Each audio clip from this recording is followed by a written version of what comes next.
The final point I wanted to make on poverty is that quite a few of you have stressed how the ethnicity issue has implications on the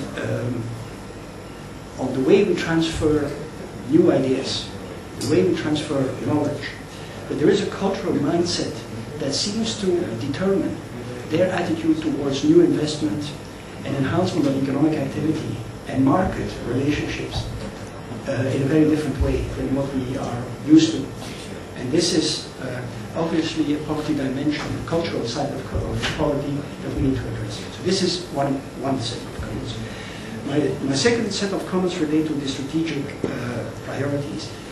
The gentleman who has gone now, who was sitting there, was absolutely right in saying there's a lot of these strategic objectives that are, well, are they new, are they not new? What is old, what is new? And I always like these kind of provocations because it really gets you focused a little more. And the reason why I've paid attention to that is that I actually had a little bit of the same concern, that it is a second COSOP, but a new strategy cannot be we do more of the same, because then we would assume that nothing has happened in the meantime. So therefore, it's more than learning lessons. We have a good section here on lessons learned, but the lessons learned is more about how we did it. What we need to have is, in a certain sense, a baseline. Where do we, on these objectives, what have we already achieved, and how do we build further on that? And I think this is good, because that will then give us maybe some answers on some of the questions you have raised in relation to the strategic objectives.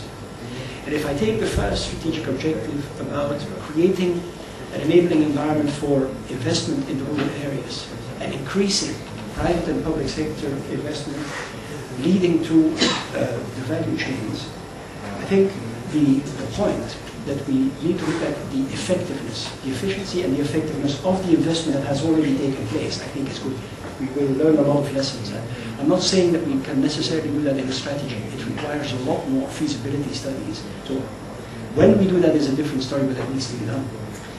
But then once we know what kind of investment has taken place and how effective it is, the issue then of making sure that we introduce this value chain approach.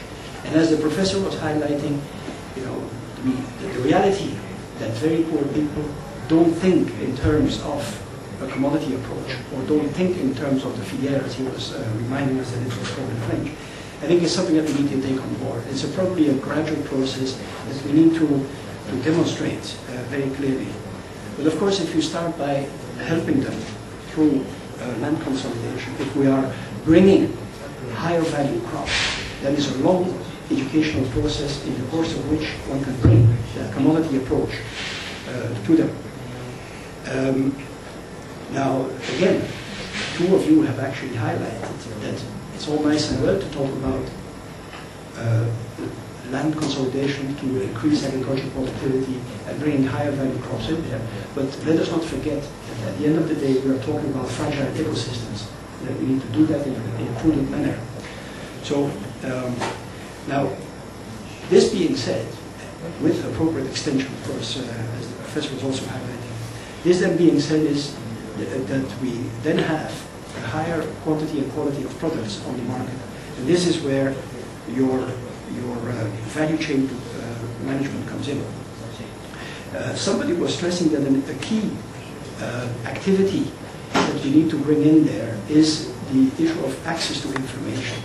We know from around the world that the access to information, price information, information on what markets are asking for in terms of quantity and quality, in itself is already a fantastic engine for change. Just the information. And this is something that we need to focus on in that strategic objective number 2. Strategic objective number 3 on the productive safety nets. I'm not quite sure where we came out in that discussion. One thing I'm sure about is that we need more clarity. And I think what I heard was that where the productive safety net related to enabling people to be producers, you feel more comfortable. But where it is that we are slipping towards the social security, this is where your uncertainty is coming in. And I think we need to clarify that. It's clarity. But I was very much encouraged by Dr. Sun's comments at the end when you were talking about partnerships, when you said that you are working with Marisa on a program that is looking at social safety. So I think we have somewhere a connecting point there to try and clarify that. But I'm glad that that issue came up because it is sitting there a little bit in a very market-oriented approach. All of a sudden, we move into a transfer mode. And that is an interesting challenge in a country that may not have the fiscal resources to do so, or not even have the policy outlook to do it. So that's